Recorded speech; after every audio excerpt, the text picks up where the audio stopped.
Hello everyone, how are you doing? I hope everyone is doing good. So welcome to another video of molecular basis of inheritance. In the previous video, we were talking about transcription. That is the first part of protein synthesis.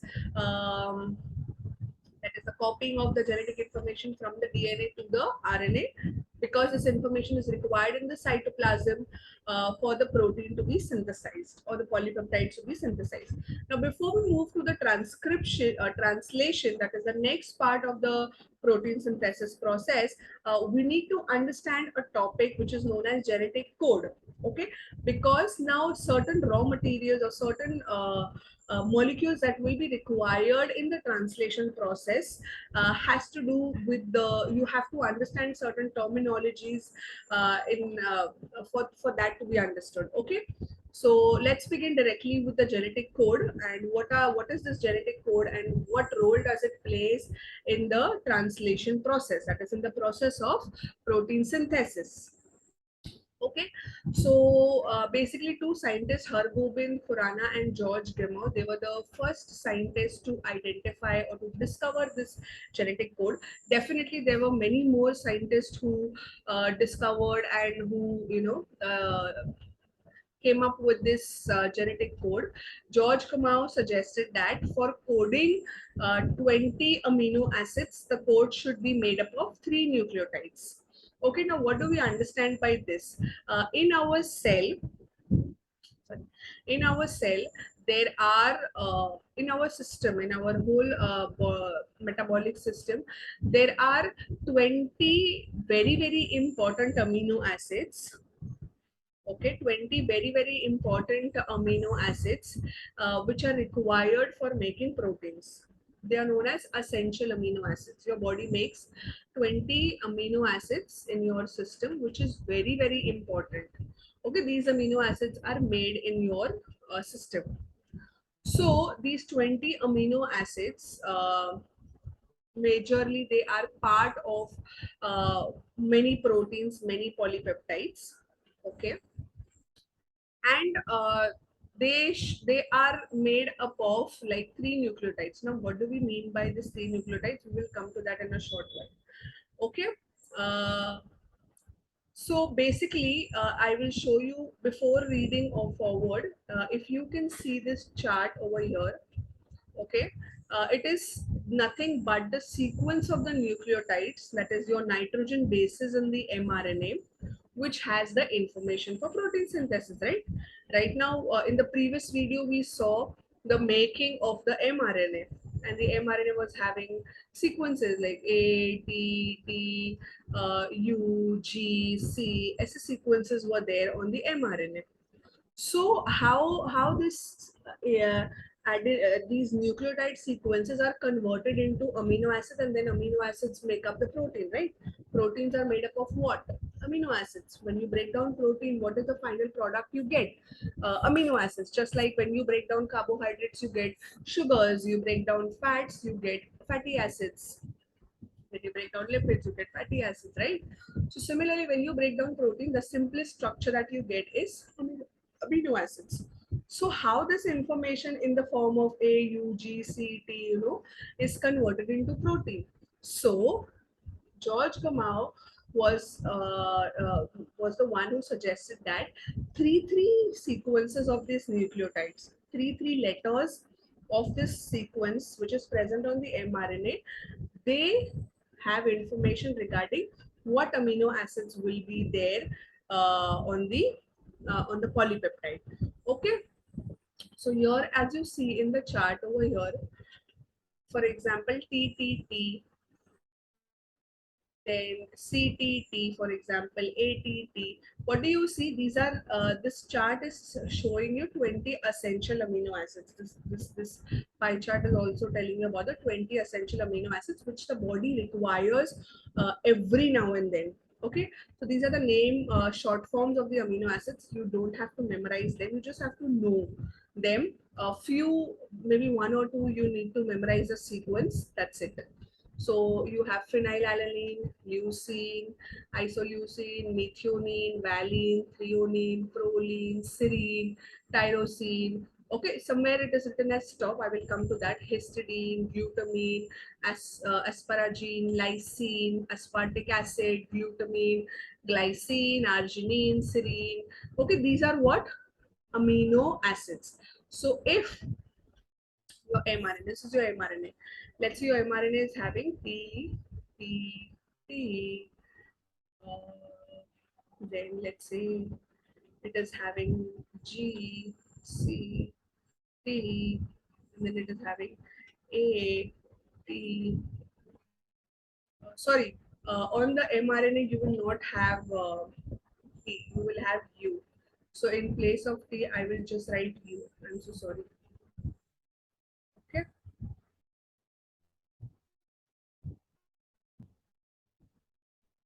Or let's say I'll just draw. This will be, let's say, the sequence which is present on the DNA. So that is also okay. We will not take mRNA. Let's say this is present on the DNA, and the mRNA will be accordingly U. Sorry, this will be A only. Yeah, T A A. This is your mRNA. C G T. In place of T, adenine will come. Because sorry, T pairs with A, so A. Now A pairs with T, so in place of T, U will come. So A. Okay, so this will be the sequence which will be present on the mRNA. So let's say T, or let's say A. Do you see any A or T? This chart? Yeah, you see A. This. So over here, which amino acids will come? Which amino acid will be brought? Lysine. Then you see CGA. CGA. Where do you locate CGA? Here. Can you see over here? CGA. Coding for which amino acid? Arginine. Like it's like a code, na? CGA. So which amino acid will be corresponding to this sequence? CGA. Then UA. What was this? UAA. So do you have anything corresponding to this? AA. Okay, I think I selected a wrong sequence. That is why you can't find. Anyway, so you understood the sequences, how it will correspond. So why we are selecting only three letters? Because that's has been discovered, and that's the an information of fact that the coding of one amino acid represents three nucleotide sequence. Okay, so you have these nitrogen bases sequence in the mRNA, which will contain the information for protein synthesis. So these four can be for valine. So even GTT codes for valine, GTA, that is guanine, thymine, adenine, codes for valine. Then let's say you have ATA and ATG, both of them codes for methionine amino acids, like that. Okay, so George Gamow was the one who suggested that coding of these 20 amino acids should be made up of three. Now we know that it is three nucleotides. Earlier it was not known, so he suggested that. And so accordingly, you have 20 essential amino acids, and one amino acid can be for three. So how many coding sequences should be there? So when they calculated is, then they came out with this calculation that is 64 codons should be there. Okay, that is when they did for 4 then it turned out to be only 43. So then finally, by doing the calculation, three nucleotides corresponds to 20 essential amino acids, that is 64 codons can be there. Then Harvind Khurana was another scientist who developed the chemical method in synthesizing RNA molecules with defined combination of bases. So he carried out certain experiments to come up with this sequence, to come up with this fact of genetic code. Okay, you just need to know the names of the scientists and what did they do, as in what was their where was their contribution. So in the identification of genetic code, that's it. Only that you should be knowing. Okay, so let's move on to the features one by one to understand what exactly is this genetic code all about. So the very first thing is a genetic code is universal. What do we mean by universal? uh, Prokaryotes, eukaryotes, okay, across plants, animals, everyone will have the same genetic code. So if TTT is for phenylalanine in my body, it will be TTT phenylalanine for you also, for animals also, for plants also, for any bacteria also. So that is what we mean by universal. So this code is universal across all living organisms. A single amino acid is represented by many codon. As you can see, leucine over here.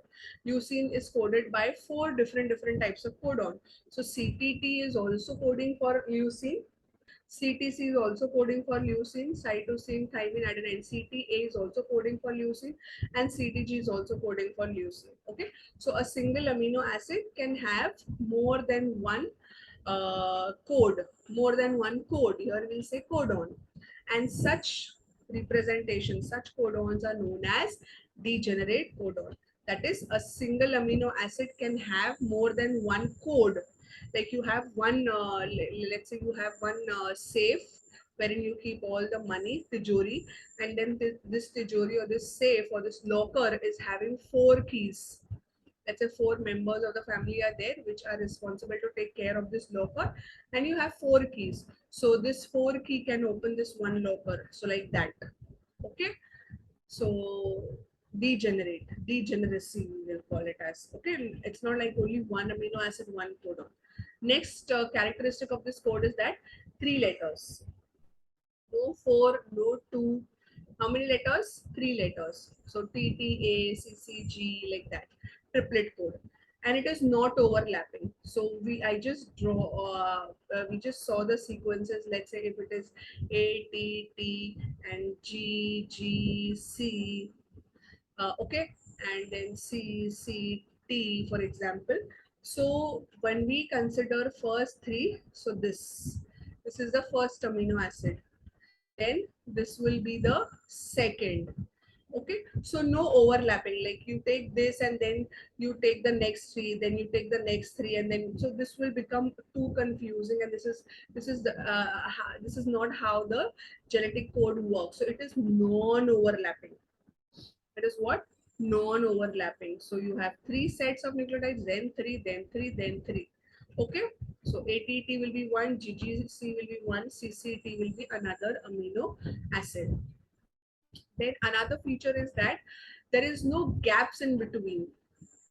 There is no gaps in between the adjacent codons. So it is known as another, the term that we give is comma-less code. Okay, so there is no gap, as you can see in these examples which is represented over here.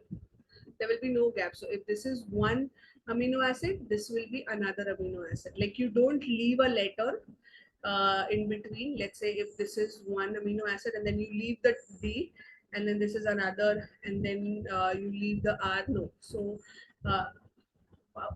one set of three letters and one set of three, one set of three, it goes on without any space or gapping in between. Okay. So the genetic code is universal. It is degenerate, that is single amino acid can have more than one code.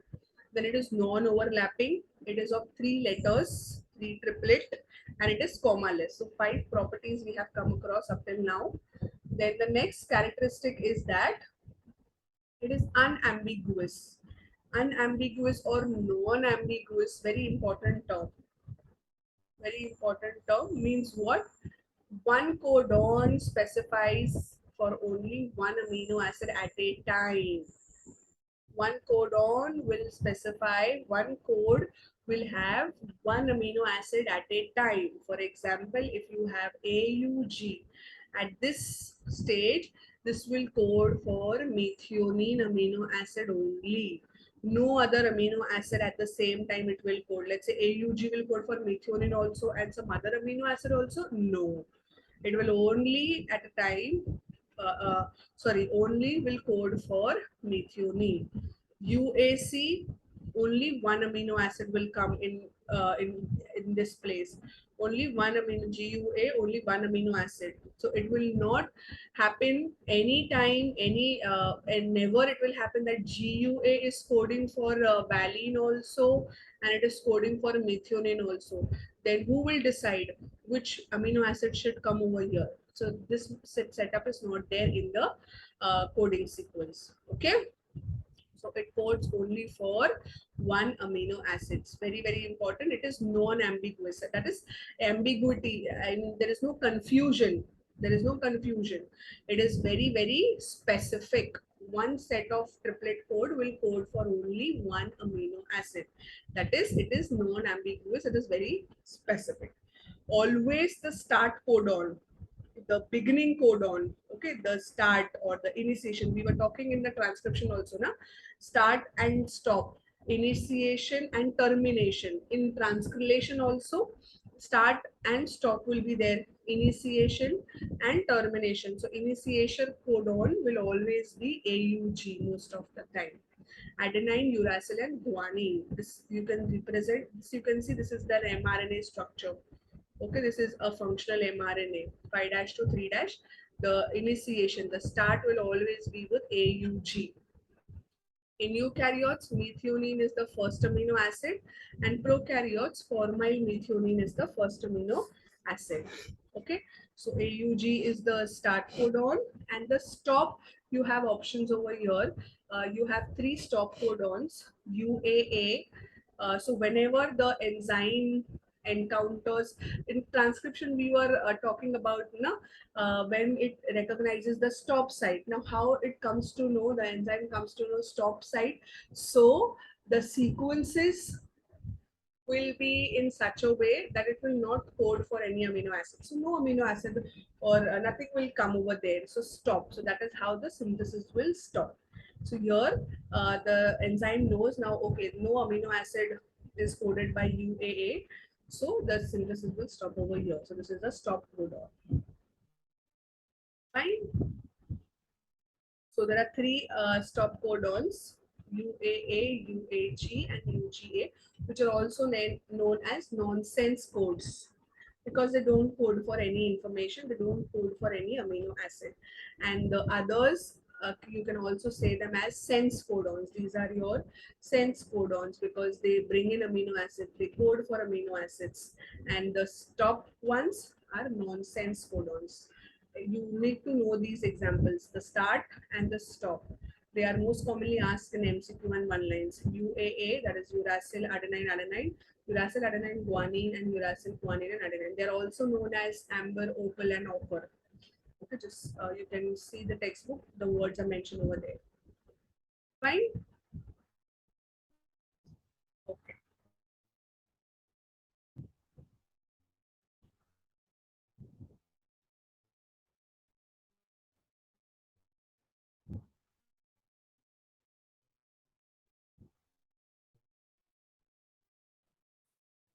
So let's just quickly revise the features of the genetic code. So it is universal. One amino acid can have more than one codes. Okay, that is what we mean by degeneracy. Then they have three letters. They are non-overlapping and no space in between. You don't drop any nucleotide in between. Three ka set mein you there is codes for the amino acids. Then they are non-ambiguous. That is, they will not create confusion in the system. One code will code for one amino acid only. Okay. Usually the start codon is AUG, methionine in the eukaryotes, and formyl methionine in the prokaryotes. Okay, and then you have these three. Out of these three, if any of these three is present, UAA, UAG, or UGA, then the process of translation will stop. They are known as nonsense codons. Okay, now we move to the next topic, which is mutation and genetic code. We are all aware of mutation. This we have done time and again, but still I have included over here as to what is mutation to give us a short recap. So what is mutation? Basically a change in the genetic material, a change in the genetic sequence, a defect, a change or a problem or a genetic disorder, which will lead to a genetic disorder. So this is the normal gene, normal protein. What happens if a mutation happened?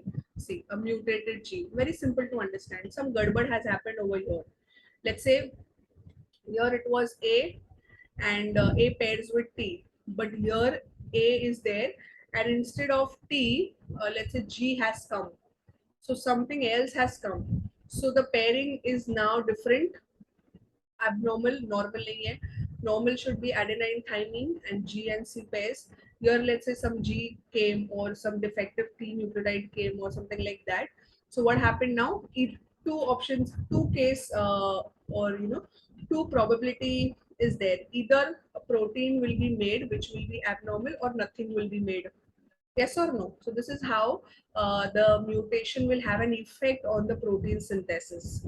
This mutated gene will either make a protein, but then abnormal one, which will be abnormal other than the normal protein, or it will not make anything. Okay. So mutations are basically heritable changes in the genetic material. They provide allelic variations. Okay, so different alleles will come into picture. They are also one of the reason for evolutionary changes that have taken place, and they cause many genetic diseases. In the third chapter, we have talked about Down syndrome, Turner syndrome, and all those stuff, point mutation, chromosomal aberrations. Okay, those were all about genetic diseases. Because of mutations, they might result. Okay, uh, so this is how the general understanding of the effect of mutation on the genetic code. Here we are talking only with respect to the genetic code. Now, how what are the different effects that a mutation can bring about in the genetic code that we just saw, that it should be 3 letters and all that stuff. It can bring about insertions, deletions, or rearrangement. It can bring about what? Mutations can bring about either insertion of an extra nucleotide or deletion of an deletion of the existing nucleotide, and this addition and deletion can cause the reading frame to change. Okay, I will show you with the help of the example. For example, if you can see in this picture,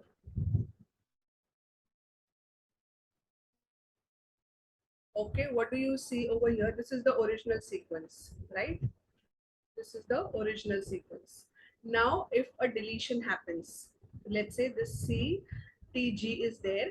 Now this T is removed due to any mutation, something like that. One nucleotide got removed. One nucleotide got removed. What happens now? There is a frame shift now.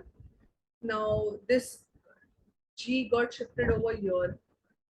T got removed, so G will come over here. Now, earlier it was CTG. Now it is what? The frame will be read by the enzyme as CGC. Let's say this was coding for enzyme amino acid valine. Now CGC, it might code for some other protein, some other amino acid. Let's say now it is coding for serine amino acid, or possibly it might not code for any other protein, amino acid, or an or a stop codon might come over here.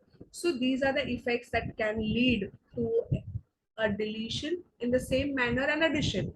So let's say CTG, now C got inserted, insertion. Okay, extra nucleotide got added over here.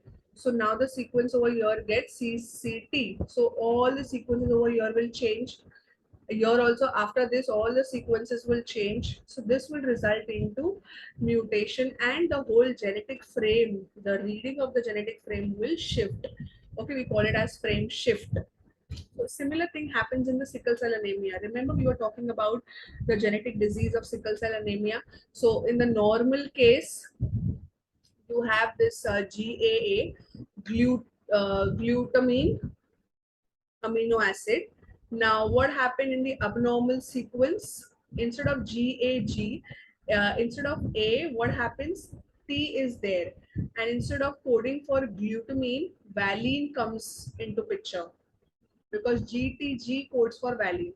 So instead of normal hemoglobin being made, now what kind of hemoglobin is being made? Sickle cell. This results into the shape change of the RBCs, right? This we have discussed in detail in chapter 3, how the circular gets changed into the sickle cell shape because of this mutation that took place over here, and now abnormal hemoglobin sequence is there. And the whole frame is now, not only this, then after this, whole frame shifts, right? Most of the times. Yeah, in this case, it remains the same, but in other scenarios, this whole frame might shift. So different amino acid might come and it might result into formation of a completely different protein or an abnormal protein, or no protein can be synthesized. Okay, so this is what we are trying to understand, the effect of mutations. So it can include insertion, deletion, rearrangement. Example we saw that mutation can result into changed phenotype and diseases like sickle cell anemia, like change from the glutamine to valine in the gene coding, okay, from beta globulin chain of the hemoglobin. Such mutations are known as point mutation, just by only there is a change in one nucleotide. Rest everything remains the same, but then you can see just by one nucleotide change, it results into this deadly disease of sickle cell anemia, wherein the oxygen carrying capacity of the hemoglobin completely changes. Okay, so either insertion of a single base pair or deletion can disturb the whole reading frame. Okay, then when the whole reading frame changes, so in this picture, what we saw here, there is a disturbance in whole reading frame, right? When T got removed, this whole reading frame got shifted. So instead of CTG, now CGC, then CGA, now it has been changed to AGG. So whole frame, so the reading frame is shifted. In this case, it is not shifted, luckily.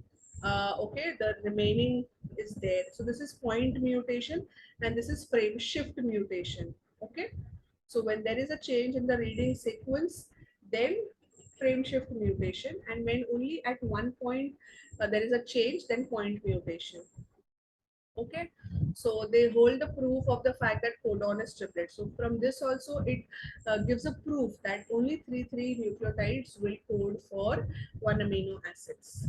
Okay, so this is the effect of mutation on genetic code, which might lead to formation of abnormal protein or no protein at all. Okay, so that's all for this video. In the next video, we will be talking about the translation. Now, having understood about the genetic code, this will help us in understanding the process of translation in a much better way. So thank you. Take care. Bye bye. See you in the next video.